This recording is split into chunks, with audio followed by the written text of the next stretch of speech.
இது நான் அவங்க சொல்கிறத கேட்டால் மிகைப்படுத்தி நான் சொல்கிறதா நீங்கள் நினச்சிங்கன்னா நீங்களே போய் ஆய்வு செய்யுங்க. ஒரு குறிப்பிட்ட ஒவ்வொரு வீதியை மக்கள்கிட்ட போய் கேளுங்க. இல்லை நேரடியாக நீங்கள் நேரடியாக கேள்வியாக போடுங்க. நீங்கள் ஏங்க முதலமைச்சருக்கு வாக்களிக்காமல் விட்டீங்க, மு.க. ஸ்டாலின் அவருக்கு ஏன் வாக்களிக்கல நீங்கள் கேட்டிங்கனாலே அவங்க பதில் சொல்லுவாங்க. ஆதவ் அர்ஜுனா பிரச்சாரம் பண்ணும்போது குறிப்பிட்டு 234 தொகுதி விட்டு ஒரு குறிப்பிட்ட தொகுதி கொளத்தூர் தொகுதியில் மு.க. ஸ்டாலின் தோற்பார் அப்படின்னு எந்த அடிப்படையில் சொல்கிறாரு? அவ்வளோ ஏன் மற்ற தொகுதியெலாம் விட்டுட்டு அந்த குறிப்பிட்ட தொகுதியில் மட்டும் முதலமைச்சர் மு.க. ஸ்டாலின் இந்த இடத்துல இத்தனை மீடியாக்களில் முதன்மை இடத்துல டிஎம்கே தான் இருக்குது, ரெண்டாவது இடத்துல ஏடிஎம்கே இருக்குதுன்னு சொன்ன அந்த செய்தியை பார்த்தீங்கன்னா விவாத பொருளாக எடுக்காமல் டிவிக்கே வெற்றி பெறும் சொன்ன ஒரே ஒரு ஊடகத்தோட அந்த செய்தியை எடுத்து பெரிய விவாத பொருளாக மாற்ற வேண்டிய கட்டாயம் என்ன?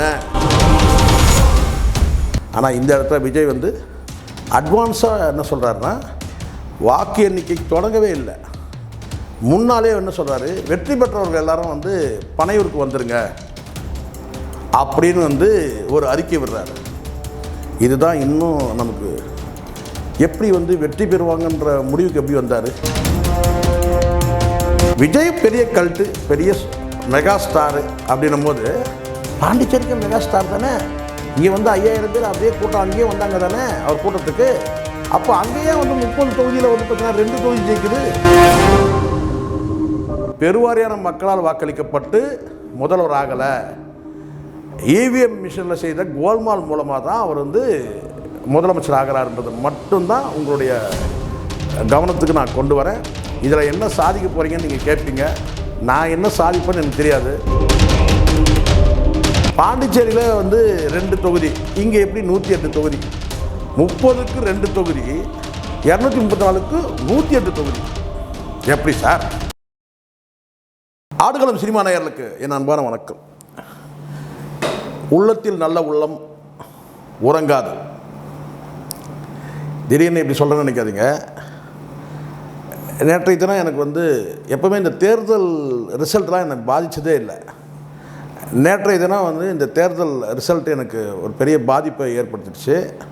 அதுக்கு காரணம் ஏதோ எனக்கு குறிப்பிட்ட கட்சி வேண்டாத கட்சி குறிப்பிட்ட கட்சி வேண்டிய கட்சின்றதுனால அப்படி இல்லை. சில தகவல்கள் எனக்கு வந்தது, அது என்னால் மனசுக்குள்ளே போட்டுகிட்டே புழுங்கிட்டே இருந்ததுனா எனக்கு தூக்கமே வரவே இல்லை. வழக்கமாக 1 மணி 2 மணிக்கு வரைக்கும் முடிச்சுட்டு இருக்கிறது, அதுக்கப்புறம் தூங்கிறது உண்டு. ஆனால் 3:30-4 மணி வரைக்கும்லாம் ரொம்ப ரேராக தான் முடிச்சுட்டு இருப்பேன். 4 மணிக்கு மேலே தான் எனக்கு கொஞ்சம் அசதியாச்சு. என்ன அப்படின்னு சொன்னால், இப்போ ஒரு சில விஷயங்களை உங்ககிட்ட கொட்டிட்டேன்னா இனி நான் நிம்மதியாக தூங்குவேன். அதுதான் இப்போ சுயநலம், என் சுயநலம் அதுதான். உங்ககிட்ட நான் இந்த விஷயத்தை நான் கொட்டிட்டேன்னா நான் இன்றைக்கி இரவு நான் நிம்மதியாக தூங்குவேன். என்னன்னு கேட்டிங்கன்னா, சில தகவல்கள் எனக்கு கிடைக்கப்பட்டது, சிலது நான் நேரடியாக போய் பார்த்தேன். இப்போது சொல்லுவாங்க இல்லையா, அந்த எக்ஸிட் போலிங் போனெல்லாம் கூட சில பேர் சொல்கிறாங்க இல்லையா. இப்போ நான் நினைக்கிட்டேன் அதெல்லாம் இல்லை. காலையில் கிளம்புனேன், இரவு முழுக்க தூக்கமே இல்லை. காலையில் கிளம்பி கொளத்தூர் தொகுதியை ஃபுல்லாகவே ரவுண்டு வந்தேன். கொளத்தூர் தொகுதினா எதுன்னு உங்களுக்கு தெரியும், முதலமைச்சருடைய தொகுதி. அதாவது முதலமைச்சர்னால் இப்போது காபந்து முதலமைச்சர் அவர் தான், மு.க. ஸ்டாலின் அவர்கள் தான் இருக்கிறாங்க. இன்னும் விஜய் பதவி ஏற்றுக்கல. அதனால் மாண்புமிகு முதல்வர் திரு மு.க. ஸ்டாலின் ஐயா அவர்களுடைய அந்த தொகுதிக்கு தான் நான் ஒரு சுற்றுப்பயணம் செய்தேன். மக்கள்கிட்ட எப்படி இருக்குது, ஒரு டீ கடையில் டீ சாப்பிட்டேன். ஏன்னா எனக்கு பக்கத்தில் தொகுதி இருந்தது, மாதவரம் தொகுதியில் நான் இருக்கிறேன்னா பக்கத்து தொகுதியில் இருந்ததுனால தினம் அந்த தொகுதியை கடந்து தான் நான் வந்தாகணும்.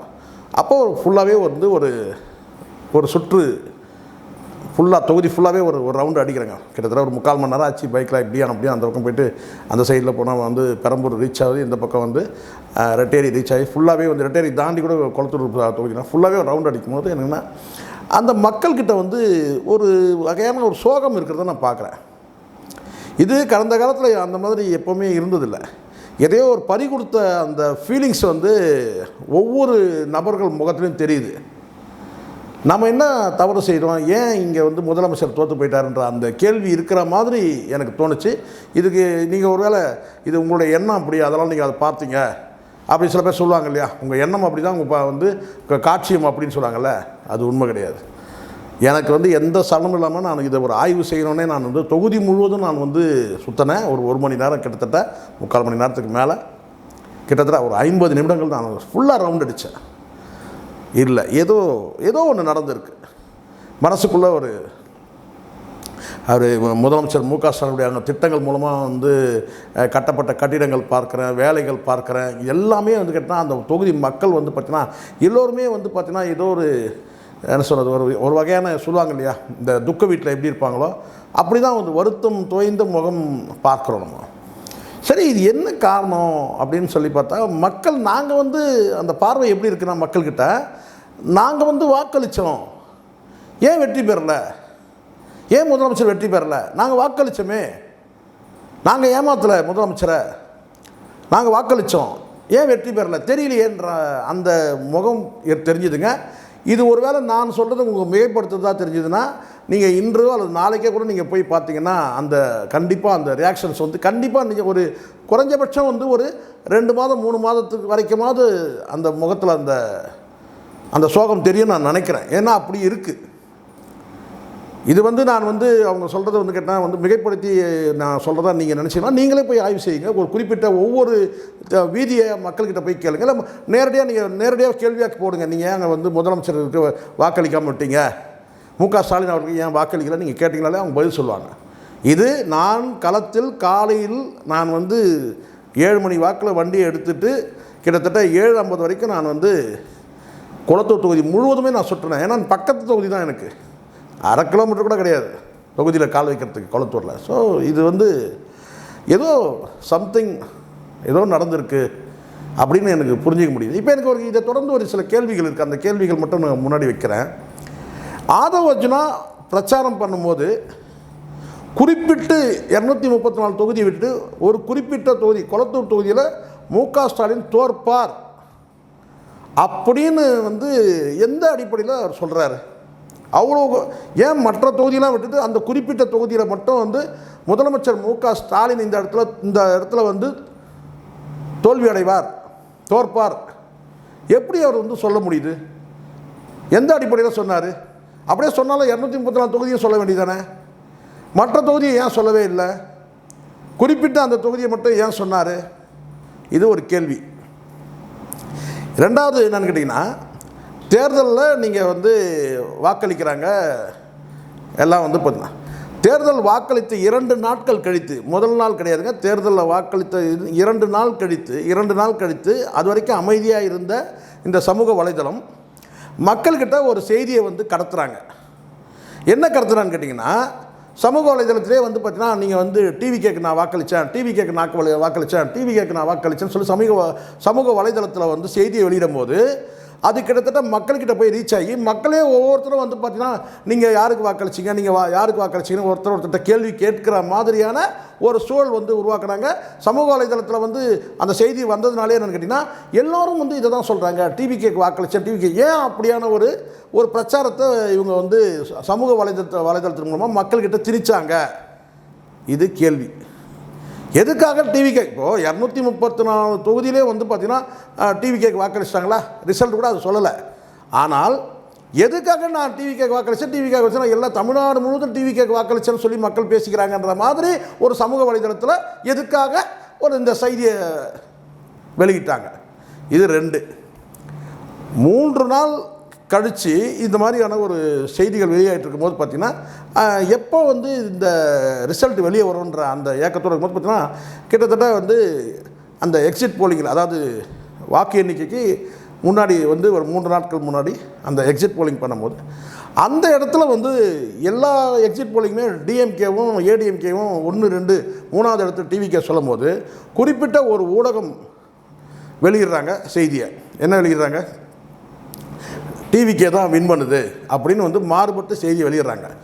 ஆனால் இந்த ஊடகங்கள், நான் சொல்கிறது மெயின் ஸ்ட்ரீம் மீடியாக்கள் அத்தனையுமே, இத்தனை மீடியாக்களில் வந்து முதன்மை இடத்துல டிஎம்கே தான் இருக்குது, 2வது இடத்துல ஏடிஎம்கே இருக்குதுன்னு சொன்ன அந்த செய்தியை வந்து பார்த்தீங்கன்னா விவாத பொருளாக எடுக்காமல் டிவிகே வந்து வெற்றி பெறும் சொன்ன ஒரே ஒரு ஊடகத்தோட அந்த செய்தியை எடுத்து பெரிய விவாத பொருளாக மாற்ற வேண்டிய கட்டாயம் என்ன? எதுக்காக வந்து பார்த்தீங்கன்னா ஒரே ஒரு மீடியா வந்து டிவிகே வெற்றி பெறும் சொல்லுது. அதை எடுத்து நீங்கள் வந்து மிகப்பெரிய விவாத பொருளாக அதை எடுத்து பரவலாக வந்து டிவிகேக்கு வாக்களித்த மாதிரி ஒரு பிம்பம் வந்து கட்டமைக்கிறதுக்காக பிரச்சாரத்தை முன்னெடுத்தாங்க. அதை தாண்டி இன்னொரு விஷயம் நடந்ததுங்க. என்ன தனிப்பட்ட முறையில் இன்ட்ரெஸ்ட்டு ரவி ஐபிஎஸ் வந்து எக்ஸிட்டுக்கு எக்ஸிட் போலிங் பண்ணேன்னு சொன்னார். எதுக்காக அவர் பண்ணணும்?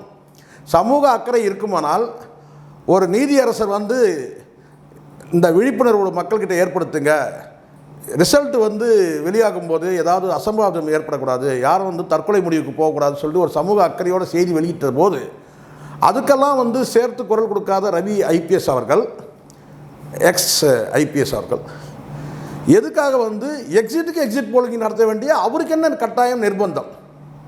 எக்ஸிட் போலிங் நடத்தியிருந்தால் கூட நம்ம அதை கேள்வி கேட்க வேண்டாம். ஆனால் எக்ஸிட் போலுக்கு எக்ஸிட் போலிங் நடத்தினேன் அப்படின்னு சொல்கிறாரு. 2000 ரிட்டையர்டு போலீஸார்களை அதில் நான் ஈடுபடுத்தணும்னு சொல்ல வேண்டிய அது அப்படின்னா அவருக்கு அது இன்ட்ரெஸ்ட்டு.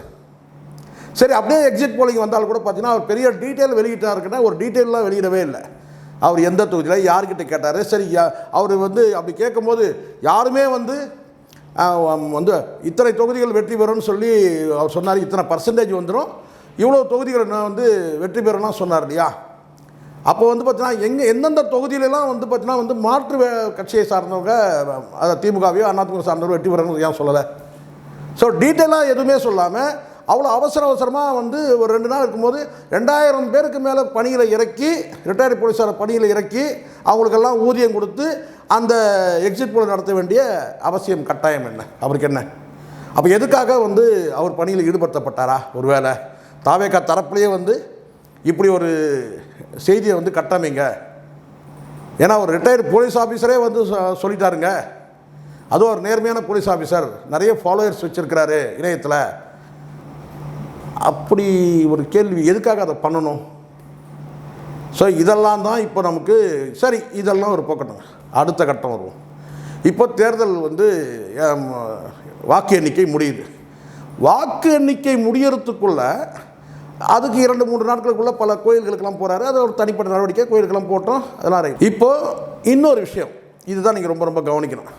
கடந்த தேர்தலில் அதிமுக வரட்டும், திமுக வரட்டும், இல்லை வேறு மாநிலங்களை கூட சரிங்கன்னா, வாக்கு எண்ணிக்கை எண்ணப்பட்டு வெற்றி பெற்றவர்கள் முறையாக அறிவிக்கப்பட்ட பிறகு ஒரு அறிக்கை ஒன்று வெளியிடுவாங்க கட்சியோட தலைமை. என்னென்னா, வெற்றி பெற்றவர்கள் அனைவரும் இந்த கட்சியோட தலைமை அலுவலகத்துக்கு வாங்க அப்படின்றது கடந்த காலத்தில் எல்லா தலைவர்களும், அது ஜெயலலிதா அவர்களாக இருக்கட்டும், எனக்கு தெரிஞ்சு எம்ஜிஆர் அவர்கள்கிட்டேருந்து கூட வந்து வெற்றி பெற்றவர்கள்லாம் வந்து தலைமை அலுவலகத்துக்கு வரணும்னு சொல்லுவாங்க. அதே மாதிரி வந்து கலைஞர் அவர்களும் அந்த மாதிரியான வந்து அறிக்கை விடுவாங்க, வெற்றி பெற்றவர்கள்லாம் வந்து அண்ணா அறிவாலயத்துக்கு வாங்கன்னு சொல்லி. வெற்றி பெற்று சான்றுகள்லாம் வழங்கப்பட்ட பிறகு தான் இந்த அறிக்கையை விடுவாங்க. அனைவரும் இந்த தேதியில் வந்துருங்க, அதாவது எம்எல்ஏக்கள் சட்டமன்ற உறுப்பினர்கள் தேர்வு செய்யப்பட்ட சட்டமன்ற உறுப்பினர்கள் கூட்டம்னே அறிவிப்பாங்க. அப்போ தான் அவர் சொல்லுவாங்க. ஆனால் இந்த இடத்துல விஜய் வந்து அட்வான்ஸாக என்ன சொல்கிறாருன்னா, வாக்கு எண்ணிக்கை தொடங்கவே இல்லை, முன்னாலே என்ன சொல்கிறாரு, வெற்றி பெற்றவர்கள் எல்லாரும் வந்து பனையூருக்கு வந்துருங்க அப்படின்னு வந்து ஒரு அறிக்கை விடுறாரு. இதுதான் இன்னும் நமக்கு எப்படி வந்து வெற்றி பெறுவாங்கன்ற முடிவுக்கு எப்படி வந்தார்? இங்கே ஏற்கனவே எக்ஸிட் போலிங்கிலேருந்து பல பேர் கேட்டால் விஜய் வந்து 3வது இடத்து தள்ளப்படுவாங்க. பல வந்து ஊடகவியலாளர்கள் மற்றும் வந்து அரசியல் விமர்சகர்கள் அத்தனை பேருமே, ஏன் இன்னும் சொல்லணும்னா ஸ்ட்ராட்டஜிஸ்ட் நிறைய பேர் என்ன சொல்கிறாங்கன்னா, இந்த கருத்து கணிப்பாளர் அத்தனை பேர் என்ன சொல்கிறாங்கன்னா, விஜய் வந்து ஒரு சிங்கிள் டிஜிட்டில் தாங்க வருவாருன்றாங்க. அப்போ சிங்கிள் டிஜிட்னு சொல்லி அறிவிக்கப்பட்ட பிறகு எப்படி விஜய்க்கு வந்து அவ்வளோ கான்ஃபிடென்ட் வந்து பார்த்திங்கன்னா வந்து வெற்றி பெற்ற அனைவரும் வந்து நீங்கள் வந்து பனையூருக்கு வரணும் அப்படி சொல்லிட்டு வாக்கு எண்ணிக்கை தொடங்கிறதுக்கு முன்னாலே எப்படி சொல்கிறாரு? இது ஒரு சந்தேகம் நமக்கு இருக்குது. சரிங்களா? இது ஒரு பக்கம். இங்கே வாக்கு எண்ணிக்கை நடக்கும்போது கூட வந்து பார்த்திங்கன்னா அங்கே ஒரு இழுபறி இருக்குன்னா அப்போ கூட சொல்லலாம். ஆனால் முன்னாடியே வந்து ஒரு நாளுக்கு முன்னாடியே வந்து வெற்றி பெற்று வந்து வேட்பாளர்கள் அத்தனை பேர் நீங்கள் பனையூருக்கு வாங்க அப்படின்னு சொல்கிறது எப்படி அது வந்து சரியாக இருக்கும்? ஏன் அப்படி வந்து முன்கூட்டியே வந்து அவங்கள தயார்படுத்தணும்? கிட்டத்தட்ட ஒரு சிக்னல் மாதிரி தானே, நீங்கள்லாம் ஜெயிச்சுடுவீங்க அப்படின்னு சொல்கிற மாதிரியான ஒரு சிக்னல் தானே இது.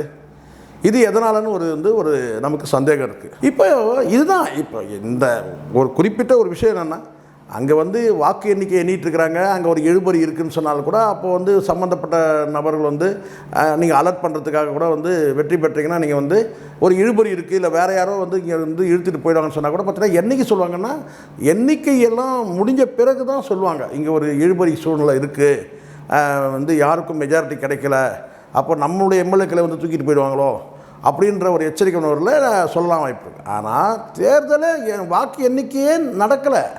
அதுக்கு முன்னாடி எப்படி இவருக்கு வந்து முடிவு தெரிஞ்சது, வேட்பாளர்களை வந்து நீங்கள் அலர்ட் பண்ணுறீங்க? சரி, இதெல்லாம் வர விட்டோம். விஜய் பெரிய கல்ட்டு, பெரிய மெகா ஸ்டாரு அப்படின்னும் போது பாண்டிச்சேரிக்கு மெகா ஸ்டார் தானே. இங்கே வந்து 5000 பேர் அதே கூட்டம் அங்கேயே வந்தாங்க தானே அவர் கூட்டத்துக்கு. அப்போ அங்கேயே வந்து 30 தொகுதியில் வந்து பார்த்தீங்கன்னா 2 தொகுதி ஜெயிக்குது. இங்கே எப்படி வந்து பார்த்தீங்கன்னா 234 தொகுதியில் வந்து பார்த்தீங்கன்னா 108 தொகுதி ஜெயிக்குது? இடிக்குதா இல்லையா? நல்லா யோசிச்சு பாருங்க. இதுதான் அப்போது சம்திங் ராங், ஏதோ ஒன்று நடந்திருக்கு. பொதுவாக இந்த இவிஎம் மிஷினில் இந்த கோல்மால் பண்ணும் போதெல்லாம் ஒரு விஷயம் நடக்குங்க. ஒரு ஸ்டேட்டில் வந்து ஒரு இந்த மாதிரியான இவிஎம் கோல்மால் நடக்குதுன்னா இன்னொரு ஸ்டேட்டில் வந்து பார்த்திங்கன்னா, அதுவும் குறிப்பாக பாஜக ஆட்சியில் நடக்கிற விஷயம் நான் சொல்கிறேன். ஒரு தொகுதியில் வந்து அவங்களுக்கு சாதகமாக வந்து ஒரு தேர்தல் முடிவு வருதுன்னா, பிஜேபிக்கு சாதகமாக தேர்தல் முடிவு வருதுன்னா, இன்னொரு ஸ்டேட்டில் வந்து பார்த்திங்கன்னா அங்கே வந்து எதிர்கட்சி, அதாவது எதிர்கட்சினா காங்கிரஸ் வந்து பார்த்திங்கன்னா அங்கே வந்து ரூலிங் வர மாதிரி நடக்கும். இப்போ உதாரணத்துக்கு நீங்கள் எப்படி எடுத்துங்க, அஸ்ஸாம் எடுத்துங்க, வெஸ்ட் பெங்கால் எடுத்துங்க, இங்கே தமிழ்நாடு எடுத்துங்க. இங்கே எல்லாமே வந்து பார்த்திங்கன்னா கிட்டத்தட்ட பிஜேபி, இப்போ டிவிக்கே நம்ம பிஜேபியோட ஒரு பி டீமாக தான் நம்ம பார்க்கணும். இப்போ என்ன செஞ்சிட்டாங்க, கேரளாவில் காங்கிரஸ் வந்து வெற்றி பெற்றாங்க. இப்போ நம்ம எப்படி சொல்லுவோம், இந்த இடத்துல வந்து பார்த்திங்கன்னா வந்து இவிஎம் கோல்மால் நடந்து சொன்னால், அங்கே பாருங்கள் கேரளாவில் வந்து பார்த்திங்கன்னா இதே எலெக்ஷன் கமிஷன் தானங்க நடந்துச்சு, அப்போ காங்கிரஸ் வரலையா? இது ஒவ்வொரு முறையும் நடந்திருக்கு. நீங்கள் கூர்ந்து கவனித்தா தெரியும்.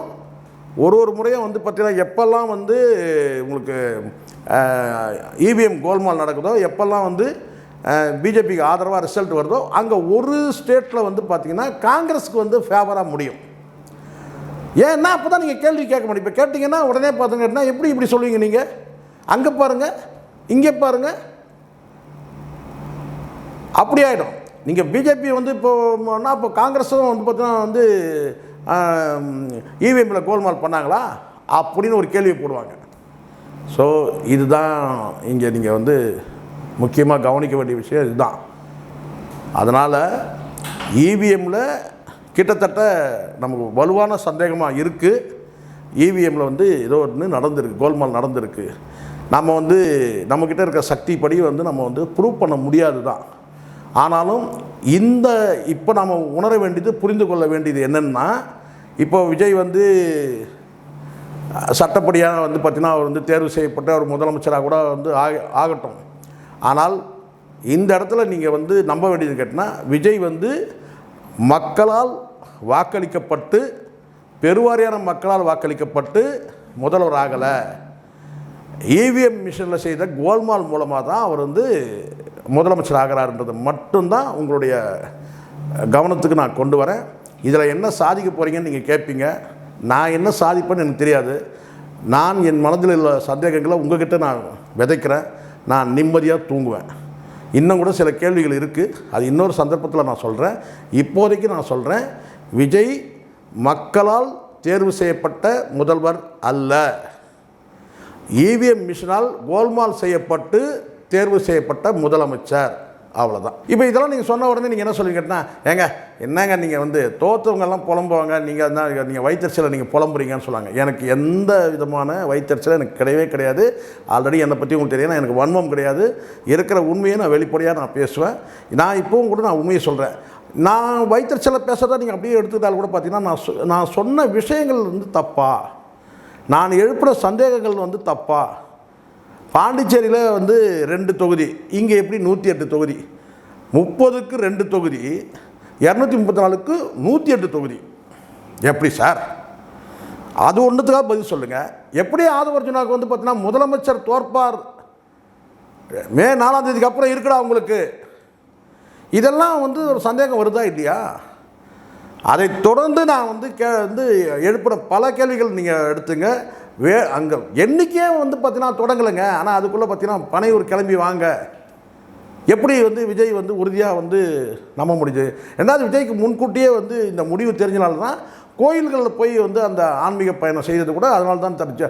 வெற்றி பெறுவதற்காக வந்து கோயில் குணத்தில் வெற்றி பெற்ற பிறகு கோயிலுக்கு போக பார்த்தீங்கன்னா அந்த தோரண பாடி லாங்குவேஜ், அப்படி பாடியோட வந்து அந்த மூமெண்ட் வந்து அப்படி தான் தெரிஞ்சுது.